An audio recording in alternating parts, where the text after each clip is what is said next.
До крајот на август, Штип ќе добие комплетно реконструирано оделение за инфективни болести. Инвестицијата од 160.000 евра е добиена преку ИПА програмата за меѓугранична соработка и таа ги опфаќа следниве активности. Поради познатите настани во изминатите 5-16 месеци, знаете дека тој проект беше стопиран.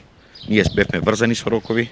Еве за среќа дојде до поповолна епидемиолошка слика во државата и сега созреа услови да почне тој проект. Очекуваме дека отприлика за 2-2,5 месеци најдосна ќе заврши целокупната реконструкција која што е предвидена и на која е предвидено да се променат сите прозори и врати, да бидат заменети со нови, се со цел за енергетска ефикасност и да биде променета фасадата на зградата на ефективниот одел. Градежните активности кои се во тек ќе бидат искористени и за решавање на еден голем проблем на ова оделение – централниот доток на кислород. Бидејќи сега се погодни условите за тоа, ние заедно со оваа реконструкција ќе изведеме и поставување на централен довоз за кислород во зградата на ефективниот одел.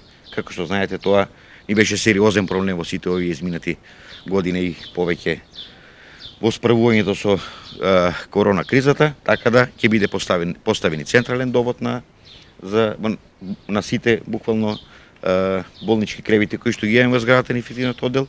Втората фаза предвидува замена на покривот и инсталацијата, а е предвидена и трета со која ќе се реновираат болничките соби и ќе се замени системот на грејење, за што дополнително ќе се бараат средства.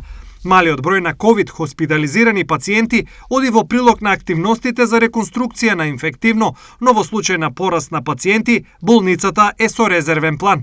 Веќе се отвора можноста тие да бидат згрижени во ковид центрите во Кочани, Велес или Струмица, а се размислува и за повторно ставање во ковид функција на кожното, интерното и кардиолошкото оделение.